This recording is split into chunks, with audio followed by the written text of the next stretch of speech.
বাঁচবো আমি জানি না, আমার বাঁচানোর বুদ্ধি করে দাও। ঠাস ঠাস করে কথা বলছি। হাসপাতালে তো সব খারাপ কিছু লোক থাকে, এটা কি হইল আবার? দোতলায় যায় দেখি মেয়ে একবারে ফুলের মতো, গোলাপ ফুলের মতো ফুলে উঠছে, একবারে সুস্থ। বলতে চান বাড়ি যাবো, এটাই লোক কথা। এই জন্য আপনাদের কই আর এই জায়গার পরে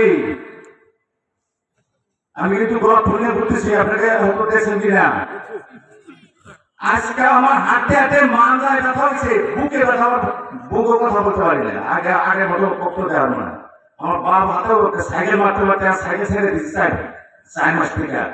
পায়ে হেঁটে ওই যে ফেস্টুর পিছনে ছোট ছোট বাচ্চাদের বলতেছি গোলাপ ফুলের কথা দোয়া দিচ্ছি আমি। তা আমি কেন বলবো না এখানে? কেন আমাদের আসবো না? যেখানে চাচামি আমাকে দিয়ে দিচ্ছে 1 থেকে 6 মাস আগে। আপনারা মনে রাখবেন, আপনাদের কাছে একটু আমার বেদনা করবেন।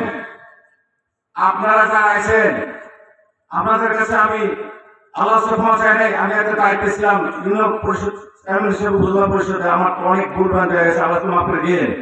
আমি এই যে গোলাপ ফুল নিয়ে নামছি, এটা আমি নামে কিন্তু আপনাদের সেবা দেওয়ার জন্য চেয়ারম্যান হিসেবে দিচ্ছি, উপজেলা চেয়ারম্যান হিসেবে দিচ্ছে।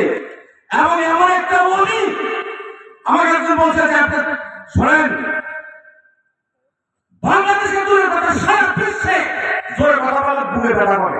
সারা ডাক্তার আমার 4 বার 4 এক্সরে সহজ হল না। এই সারা বুকে 4 মাসে 4 এক্সরে করার পরে আমার বুকে ব্যথা হয়ে গেছে। কথা আসতে পারে না। এমন একজন নেতৃত্ব সারা পৃথিবীতে নাই, এমন একজন দুর্বল মানুষ। সেই দলের গোলাপ ফুল মার্কা নিয়ে আমি ঘুরতেছি। আপনাদের কাছে দোয়া চাইলাম। এবং সামনে আবার বলবো এই 26 সালে জানুয়ারি ফেব্রুয়ারিতে ভোট।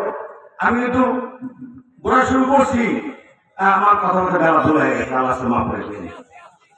আবার আমার সালাম জানাচ্ছি, আসসালামু আলাইকুম।